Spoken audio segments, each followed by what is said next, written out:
He's a first-round NFL draft pick with a multi-million-dollar contract and a personality that's built for the spotlight. But on February 24th, 2026, a court order dropped like a bomb, loaded with phrases like vigilante justice, armed robbery, and kidnapping. Court documents now link Detroit Lions cornerback Terrion Arnold to a violent crime that has already put 5 people behind bars. His lawyers swear he's completely innocent, but the allegations detailed by a Florida judge are so severe they threaten to end his career before it ever really got started. This is a story of how one crime could put Terrion Arnold's entire future on the line. To really get what's at stake, you have to understand who Terrion Arnold is. Coming out of Alabama, he was an absolute superstar, a first-team All-American who led the SEC with 5 interceptions in 2023. He was seen as one of the best defensive prospects in the country, a player with shutdown potential and a magnetic, outspoken personality. The Detroit Lions were so convinced he was a franchise cornerstone that they didn't just draft him, they traded up to get him, sending multiple picks to the Dallas Cowboys to grab Arnold with the 24th overall pick in the 2024 NFL Draft. It was a massive vote of confidence, clear signal that the Lions saw him as a key piece of their championship puzzle. Arnold embraced the spotlight from day one. He was confident, charismatic, and never shied away in front of a microphone. He even hosts his own podcast. After his rookie season, he told reporters he expected to become the best cornerback in the NFL and do it pretty soon. He carried himself like a star, talked like a star, and was paid like one, signing a fully guaranteed 4-year contract worth over $14 million. Detroit was ready for a lockdown corner to anchor its defense for the next decade. All he had to do was prove it on the field. But the jump to the NFL is a brutal one, and Arnold's first 2 seasons were a turbulent ride. His rookie year in 2024 was a trial by fire. Teams targeted him relentlessly. He gave up a passer rating of nearly 100 when the ball came his way, and he was a magnet for penalty flags, especially early in the season. After playing hundreds of coverage snaps, he ended his rookie campaign with 0 interceptions. It was a humbling start for a player with such massive expectations. His second season in 2025 showed flashes of the player the Lions drafted. The penalties went down and he started to look more comfortable. Then, in a Week 9 game against the Minnesota Vikings, he finally got the monkey off his back, snagging his first career NFL interception. It felt like a turning point, a sign he was finally ready to make the leap.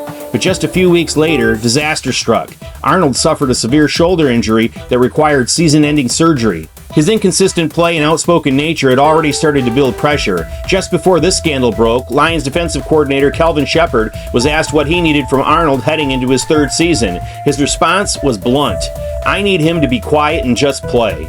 He acknowledged Arnold's ambition, but added a crucial piece of advice he'd given the young corner. "I told him it's a difference in talking about being a great player and actually being a great player, and he's starting to understand that." The message was clear. The excuses were over. Year 3 was going to be make or break season for Arnold, but then everything got infinitely more complicated. The story begins with 2 robberies at an Airbnb in Largo, Florida, where Terrion Arnold was staying. The thieves hit a jackpot, making off with designer bags, firearms, an $80,000 necklace, and a staggering $100,000 in cash. They also stole Arnold's NFL-issued cell phone. Arnold did what anyone would do. He called the police. He filed a report with the Largo Police Department, telling officers he suspected his hired driver, a man named Jan Lopez, might be involved. At that moment, Arnold was officially the victim. But according to the court, what happened next changed everything. A 7-page court order from Hillsborough County Circuit Judge J. Logan Murphy, filed on February 24th, lays out a chilling version of events. The order states that instead of letting law enforcement do its job, Arnold and his friends decided to take matters into their own hands. What the judge describes as a plot for street justice. The court order alleges that an associate of Arnold's, a 23-year-old named Bokai Hilton, began orchestrating a revenge plot.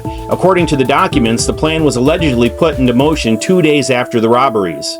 A woman named Jasmine Randazzo was reportedly instructed to act as bait. She lured a man named Daniel Tenesaka, who was romantically interested in her, to her Tampa apartment.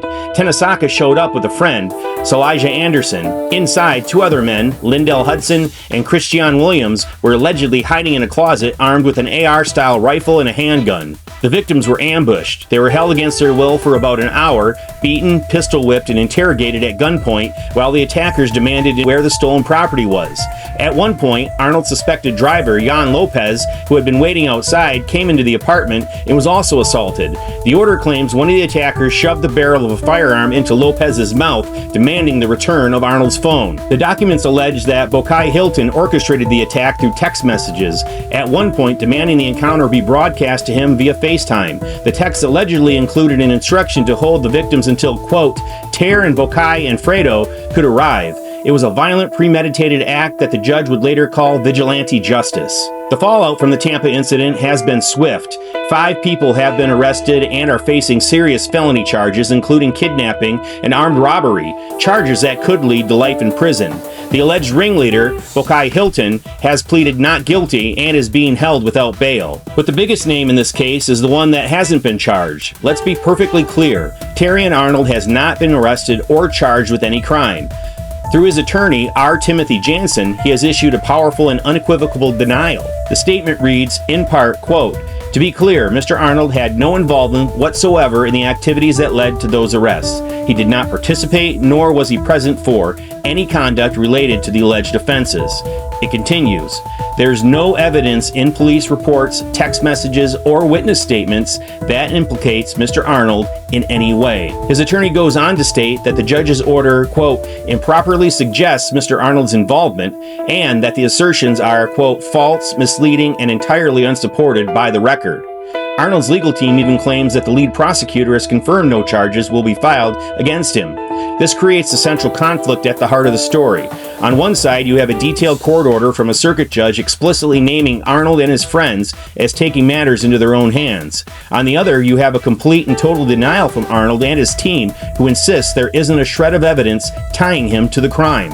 Even if Terrion Arnold is never charged, his career is in a very precarious position. The NFL's personal conduct policy is notoriously broad and doesn't require a criminal conviction for the league to hand down a suspension. Just being associated with the crime this violent could be enough for the league to act. This scandal couldn't have come at a worse time. With the decision on his 5th-year contract option looming after his upcoming 3rd season, the Lions face a critical choice. They've already invested a first-round pick and millions of dollars in Arnold, but now their faith is being seriously tested. His own coach had already publicly challenged his maturity right before this news broke. Now a story involving kidnapping and vigilante justice is the last thing the team wants connected to their young corner. It leaves everyone asking the same impossible question. Is Terrion Arnold an innocent man who was robbed and is now being unfairly dragged into a crime committed by others? Or is he, as the court order suggests, complicit in a dark plot for revenge that could end his NFL career before it ever truly begins? The answer to that question will determine his entire future. This is a rapidly developing story and we'll be following it every step of the way. Make sure you subscribe to Motown Exile and turn on notifications so you don't miss any updates. Thanks for watching.